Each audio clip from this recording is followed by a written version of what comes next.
welcome into the ArtGibbs Sports Business podcast. Thank you so much for joining us. And of course, we've all heard that the Denver Broncos sold for $4.65 billion. But in this episode, we're going to talk a little bit about what led up to that sale. So the previous owner, Pat Bowlen, who's since passed away, guided the Broncos through much of their success. He purchased the team in 1984. They had more trips to the Super Bowl than losing seasons under his tenure.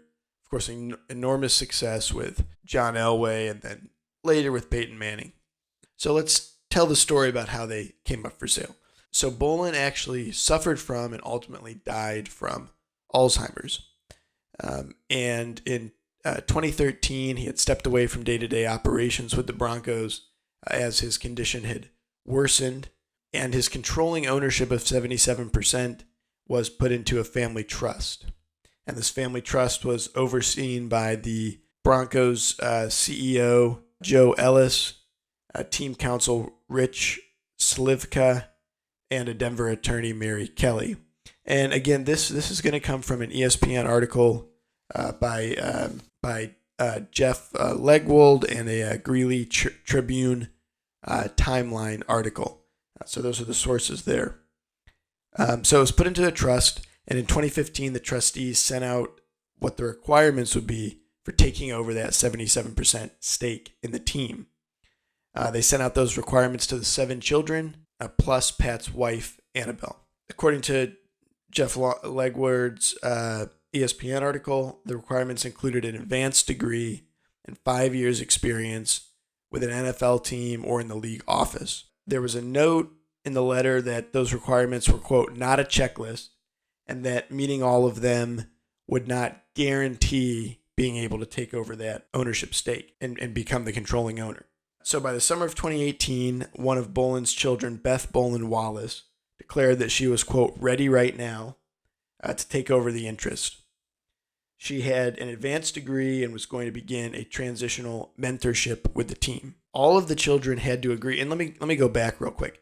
So the team, that percentage was theirs to be sort of divided among them financially.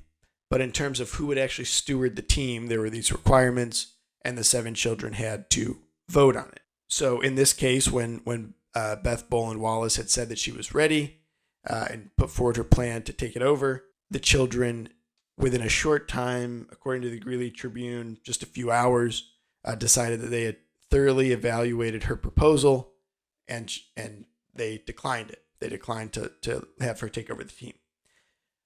So following this, one of the other children, Brittany Bowlen, announced that she would want to take over the controlling ownership stake and be the successor.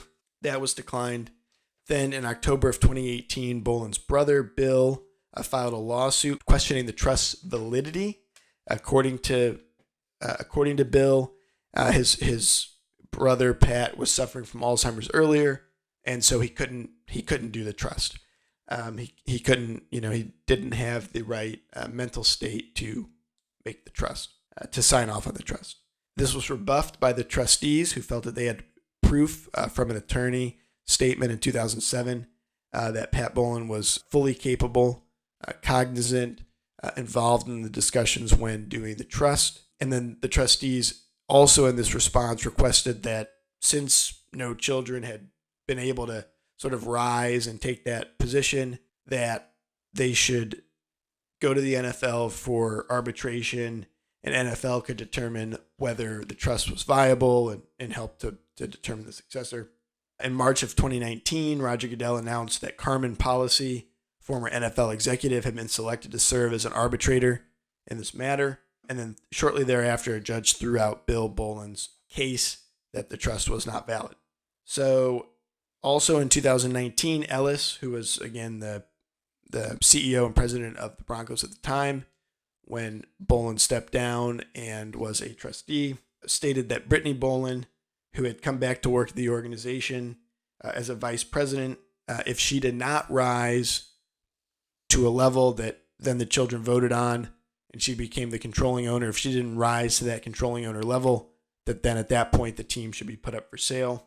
There was even an old right of first refusal by Edgar Kaiser, who had since passed away but was the one who sold the team to Bolin, his estate even raised the question that, hey, he had a right of first refusal, and that was thrown out by a judge saying that both had passed and that this was not an enforceable right of first refusal. Then Brittany Bolin, who again mentioned by Ellis, rose to the level of senior vice president of the strategy, but it looked as if the other siblings were not going to support her taking control, and so the Broncos were put up for sale.